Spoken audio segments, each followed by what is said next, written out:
नमस्कार विद्यार्थियों। आज से हम एक नया प्रकरण शुरू करने जा रहे हैं जो कि है प्रमुख ग्रंथों के मंगलाचरण। जो हमारे साहित्य के प्रमुख ग्रंथ हैं उनके मंगलाचरण पर हम बात करेंगे कुछ दिनों तक। तो मंगलाचरण में हम सबसे पहले ले रहे हैं काव्य शास्त्रीय ग्रंथ। हमारे जो भी काव्य शास्त्रीय ग्रंथ है, अलंकार शास्त्र के आदि के ग्रंथ हैं, उनको ले रहे हैं।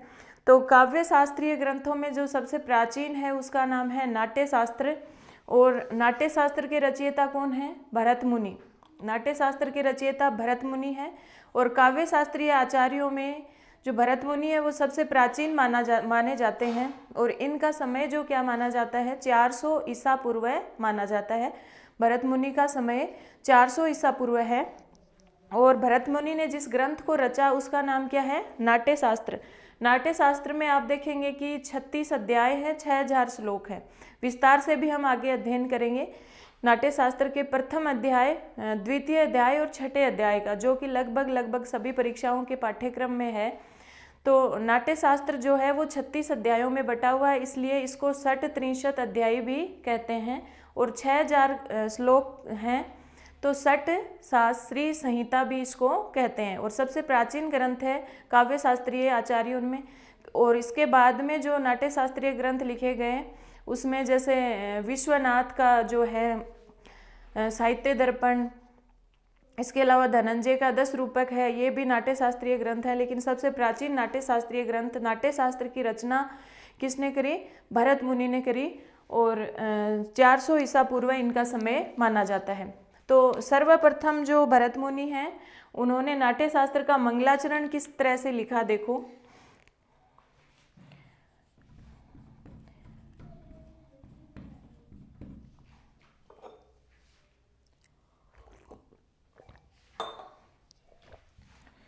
प्रणम्य शीर्षा देवो पितामह महेश्वरो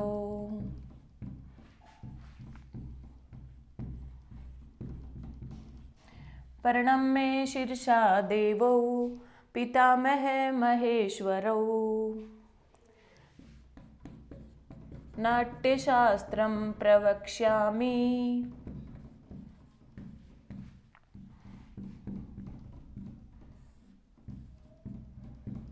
ब्रह्मणा यदुदाहृतम्।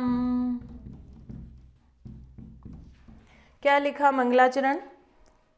प्रणम्य शीर्षा देवौ पितामह महेश्वरौ नाट्यशास्त्रं प्रवक्ष्यामि ब्रह्मणा यद उदाहृतम्। यानी पितामह है, इसमें कौन है? ब्रह्मा। देखिए, नाट्य शास्त्र की रचना सिर्फ भरत मुनि ने करी थी, लेकिन नाट्य वेद जो है, यानी भरत मुनि सारे देवता ब्रह्मा के पास गए थे कि नाट्य वेद जैसा कुछ खिलौना हमें दिया जाए। ये नाट्य शास्त्र जब पढ़ेंगे तो विस्तार से अध्ययन करेंगे। तो नाट्य वेद की रचना किसने करी थी? नाट्य वेद की रचना यानी इसका आविष्कार किसने किया था? ब्रह्मा जी ने किया था। और ब्रह्मा जी ने फिर भरत मुनि को ये ज्ञान दिया था और इन्होंने इसको प्रयोग में लाया था।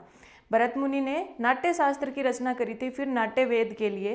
वैसे नाट्य वेद को पंचम वेद या सार्ववर्णिक वेद कहा जाता है, जो मतलब लोगों के, देवताओं के लिए, सभी के मनोरंजन के लिए ब्रह्मा जी ने बनाया था। जैसे आज का थिएटर, मूवी थिएटर है, वो उस समय का नाट्य मंडप था। तो ये नाट्य मंडप आदि की रचना हुई थी, नाट्य वेद की रचना हुई थी, वो सब ब्रह्मा जी ने बनाया था। तो इसके कर्ता धर्ता कौन है? ब्रह्मा जी। तो सबसे पहले भरत मुनि जब इसको लिखने बैठे तो किसको प्रणाम करते हैं? पितामह को। पितामह मतलब ब्रह्मा।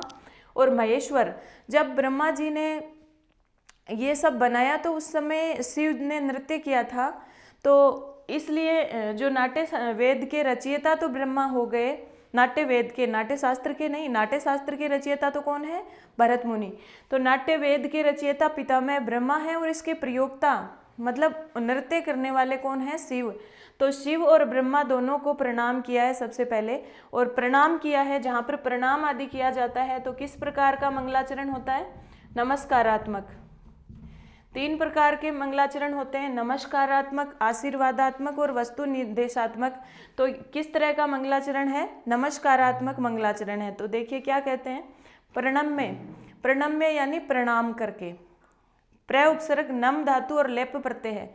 प्रणाम करके, किसके द्वारा प्रणाम करके? शिरसा, तृतीया विभक्ति है शिरसा, सिर से प्रणाम करके, किसको? देवौ, दोनों देवों को। कौन कौन से? पितामह महेश्वरौ, पितामह यानी ब्रह्मा, महेश्वरो यानी शिव, ब्रह्मा और शिव दोनों को सिर से प्रणाम करके नाट्य शास्त्रम प्रवक्ष्यामि, अहम नाट्य शास्त्रम प्रवक्ष्यामि, यानी मैं नाट्य शास्त्र को कहता हूँ। कौन? भरत मुनि। यहाँ पे अहम शब्द लुप्त है, लेकिन यहाँ पे जो अर्थ आ रहा है वो किसका आ रहा है? अहम का। उत्तम पुरुष एक वचन, प्रवक्ष्यामि, मैं नाट्य शास्त्र को कहता हूँ। किस प्रकार के नाट्य शास्त्र को?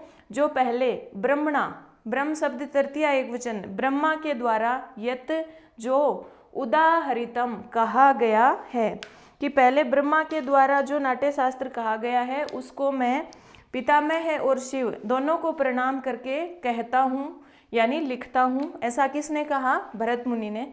अन्वय देखिए, पितामह महेश्वरो, पितामह महेश्वरौ देवौ, द्वितीय विभक्ति बहुवचन है, देवताओं को, शीर्षा प्रणम्य, सिर से प्रणाम करके, नमस्कार करके, प्रणामम कृत्वा, ये अर्थ हुआ यहाँ पर प्रणम्य, ब्रह्मणा यत, जो ब्रह्मा के द्वारा जो पहले उदाहरितम कहा गया, इस प्रकार के, किस प्रकार के नाट्य शास्त्र को? जिस प्रकार का पहले ब्रह्मा ने कहा है, इस प्रकार के नाट्य शास्त्र को प्रवक्ष्यामि कहता हूँ। किसने कहा? भरत मुनि ने। भरत मुनि ने नाट्य शास्त्र लिखते समय सबसे पहले मंगलाचरण किया, और मंगलाचरण में ये श्लोक उन्होंने बोला, लिखा। कौन सा श्लोक? प्रणम्य शीर्षा देवो पितामह महेश्वरो नाट्य शास्त्रम प्रवक्ष्यामि ब्रह्मणा यद उदाहरितम।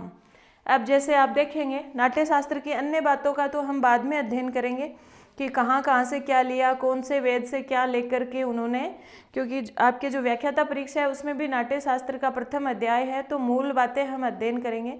लेकिन सबसे पहले जो सीरीज में ले रहे हैं हम, जो मंगलाचरण है सभी ग्रंथों के, तो सबसे पहले नाट्य शास्त्र का मंगलाचरण आ गया, क्योंकि सबसे प्राचीन ग्रंथ यही है काव्य शास्त्री में ग्रंथों में।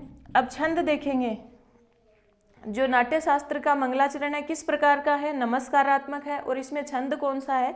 अनुष्टुप छंद है।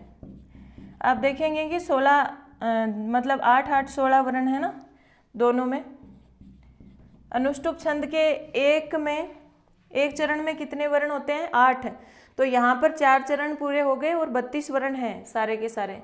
आप देखेंगे, देखो 1 2 3 4 5 6 7 8 9 10 11 12 13 14 15 16, और नीचे वाले में भी आपको 16 वर्ण मिलेंगे। 1 2 3 4 5 6 7 8 9 10 11 12 13 14 15 16। तो ये षोडश वर्ण मतलब अष्टवर्णात्मक छंद है, अनुष्टुप छंद। प्रत्येक चरण में 8 वर्ण है, और टोटल वर्ण पूरे छंद में 32 होते हैं। और आप जो अनुष्टुप छंद के देखेंगे ना, 7वां वर्ण गुरु होता है, 5वां लघु होता है प्रत्येक चरण में, तो वो भी पूरा का पूरा यहाँ पर पालन होगा। तो देख लीजिएगा अनुष्टुप छंद किस प्रकार से है, और याद कर लीजिएगा कि नाट्य शास्त्र के मंगलाचरण में कौन सा छंद है? अनुष्टुप छंद है। और किस प्रकार का मंगलाचरण है? नमस्कारात्मक। किस किस को नमस्कार किया गया है? पितामह और शिव को। पितामह का मतलब ब्रह्मा, महेश्वर का मतलब शिव। प्रवक्ष्यामि यानी कहता हूँ, कौन कहता है ये भी पूछा जा सकता है। तो यहाँ पे प्रवक्ष्यामि मतलब अहम किसके लिए आया है? तो कहने वाला कौन है? भरत मुनि। ठीक है, धन्यवाद, शुभ रात्रि।